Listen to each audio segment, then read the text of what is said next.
Yo, what up, y'all? SA here. And last night's episode of Better Call Saul was amazing. I loved every single minute of it, from Walter's and Jesse's cameo, Saul Goodman returning in the Gene era, and Gene might finally receive some justice. This episode was definitely one of the best payoff episodes we've had in this whole series.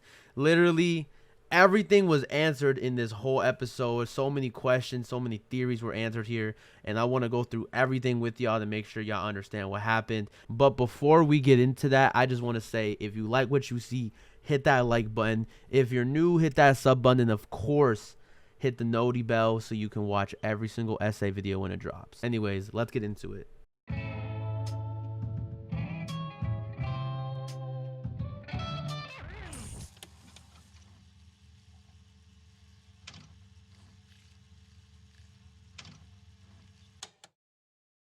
The episode starts with us looking through Saul's point of view, and we can't even see a thing since he has a bag on top of his head. We also hear Saul screaming in Spanish, thinking that he's been kidnapped by someone from the cartel. He's screaming that he's a lawyer trying to reason with whoever is kidnapping him. If you've seen Breaking Bad, you already know that it's Jesse and Walter kidnapping him, because they heard that Saul is trying to make Badger take a plea deal since he was arrested during Breaking Bad. The camera keeps focusing on the meth ingredients and equipment, hinting at anyone that didn't know about Walter and Jesse appearing this season. I really wish they didn't announce it, because I genuinely think the reveal would have been amazing, especially this scene since we see it from Jesse's and Walter's point of view in Breaking Bad. Saul is screaming out that whatever they're going to do with him, he wants it to not be in the desert due to all the PTSD he's gotten from the desert. Like from Lalo making him go get his bond money in season 5 episode Bagman. Also due to the fact that he was already kidnapped from the cartel in season 1 episode 2 when Tuco and Nacho kidnapped him for an accidental scam that was played on Tuco instead of the Kettlemans. He has a lot of bad memories with the desert, so it would make sense why he doesn't want to go back there. He then starts screaming no, and of course he says the famous lines of, "No, it wasn't me, it was Ignacio, he's the one." After the intro, it cuts to Francesca trying to unclog the sink in this apartment, which I assume she owns or at least manages. It seems to be stuck because the people that live there are smoking and have seeds and stems in there. She tells the people living there that they need to at least flush down the toilet if they're going to smoke in the apartment. One of them calls her narcos since she's accusing them of doing drugs. She looks at them and says she has to go because she has to be somewhere at 3. If you remember from one of the earlier episodes, there was a cold opening of Jimmy telling Francesca that she needs to be at a payphone at 3 p.m. on the dot and to answer a call. She then taunts the two men, telling them they could do it themselves. Yo, lady. We pay rent. You can do it. It's a simple up and down motion, like you're used to.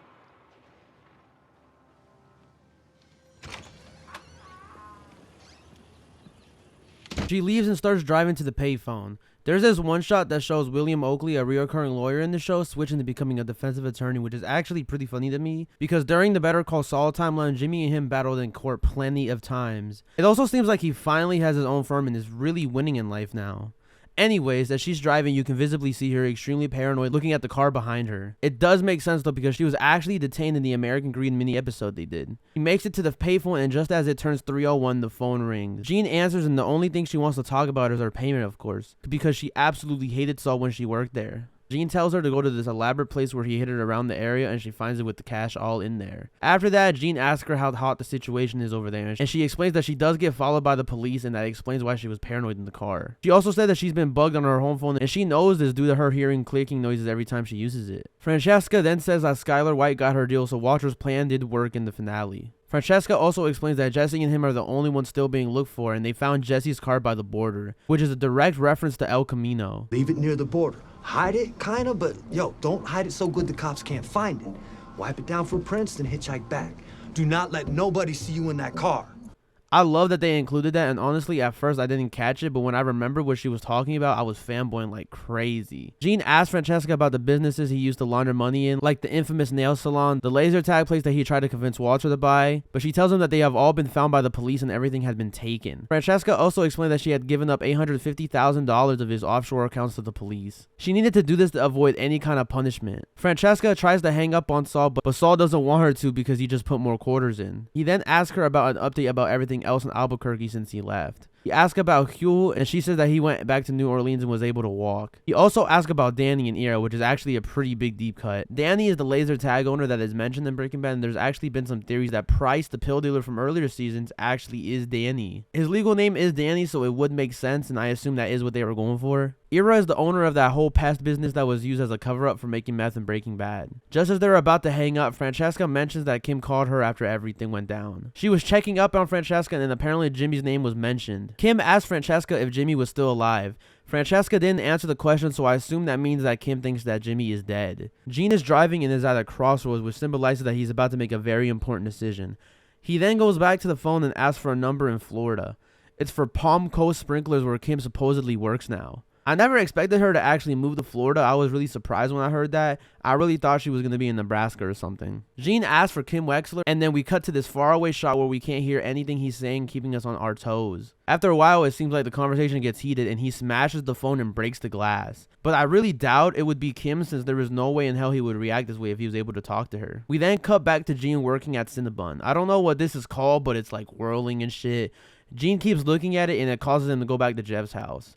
I'm pretty sure this symbolizes how boring his everyday life is. Jeff walks in and sees Gene talking to his mother, showing her how to use the computer that he bought her. Marion then tells Jeff to get alcohol for all of them to sit down and drink. When Jeff is getting the alcohol, he explains that the laptop was on sale and it wasn't a big buy because he thinks Gene is there due to the purchase of the laptop. Gene tells Marion that he wants to leave her to the cat vids while Jeff and Gene go work on the car, which has been their excuse alone. Jeff keeps talking about the computer and how it's an old model and on sale, still thinking it's about the purchase. When they get in the garage, Gene asks Jeff if he has night shifts and at what hours. He then tells him to get on the 9 to 6 schedule and tells him that they need to get their hands on barbiturates. Barbiturates is a drug commonly used for sleeping and anxiety. Jeff then questions why, since Gene said that they were both done with the game. Gene then hands him the alcohol, signifying that they're both back in business. We then cut to Gene singing karaoke while someone is in the crowd laughing.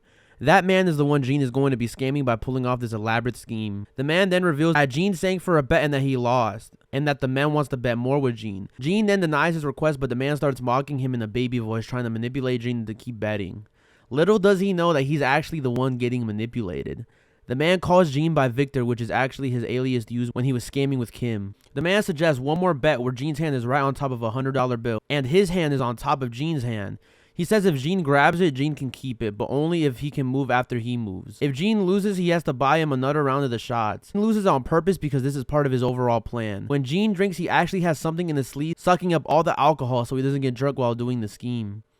They then go outside and see one of the cabs pulled up, and the man insists on betting for the ride home. The bet consists of Gene balancing a set of matches on his hand for 10 seconds. The man cheats and he burns Gene in the process, and he takes the cab and drives away. Gene takes the suction in the bag where the alcohol is stored and pours it out, and I'm not gonna lie, that is a crazy waste. A motherfucker like me is chugging that hoe on the way home. We cut back to the man in the cab, clearly drunk out of his mind. Jeff offers water to the man on the house, but it's not for no reason. The water is laced with barbiturates, which will knock the man out once he gets home. Jeff talks on the radio after being asked by the man on the other line what his ETA is, and we see that the man on the other line is Jeff's friend, Buddy, who was also part of the mall scam that they did. They get to the destination and the man can barely even walk going to the door. Jeff puts tape on the lock so it stays open. Jeff's friend then goes and sneaks in the house with his dog, taking pictures of everything that is in his wallet.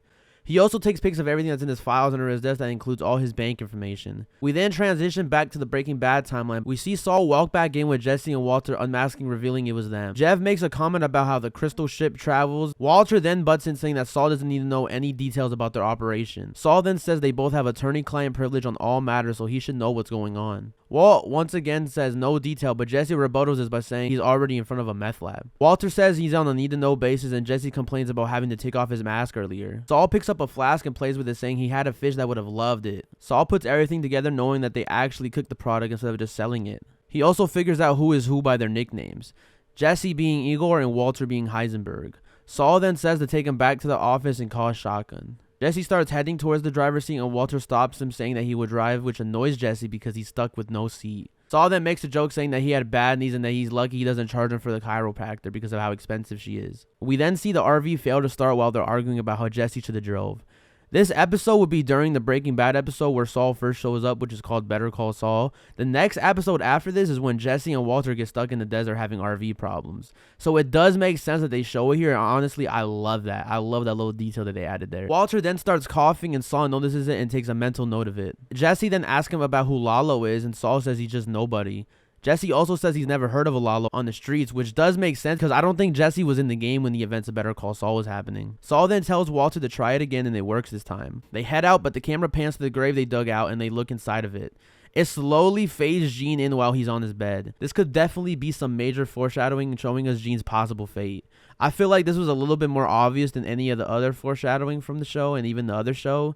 I feel like this might be a curveball they're throwing us, or maybe it really is just showing us what Gene has coming to him. Gene gets out of bed and opens the door to pick up the package, which is his massager for his feet that he used in Breaking Bad. We are then shown another famous Better Call Saul montage of Jeff and Gene doing the scheme over and over again. See Gene sleeping with different women every night trying to fill the void that Kim left. Gene gives Jeff and his friend burner phones so they can communicate like he did in Breaking Bad with all the phones in his desk. Stop at this one victim of the scam, and while they're talking, he pulls out these pills and Gene goes on about how he went through that phase. Gene asks him what the pills are for and reveals that he has cancer. The man goes in the cab to his destination and it transitions to that shot being used in the teaser. Saul is then laying down on the floor using the machine that Gene bought earlier, reminding us why Gene bought it. Mike walks in the door giving him info on a bunch of clients working like a PI. One of the clients is Walter, and Mike reveals to Saul that he's a chemistry teacher and he tells him about his lung cancer.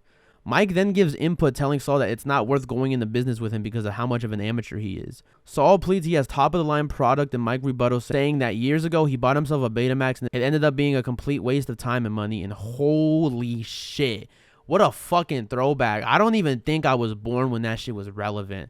I am 18 years old and I have never seen anyone use a Betamax in their life. Anyways, Mike tells Saul to let it go and move on.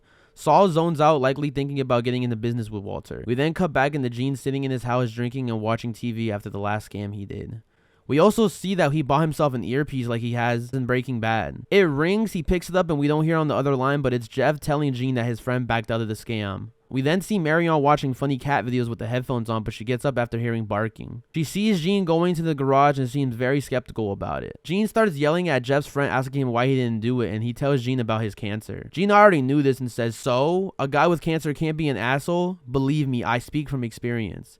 Clearly talking about Walter. Jeff's friend says that he can't do it, and we hear the teaser from last week's come into play here. I get it. You get over it, okay? Please, believe me.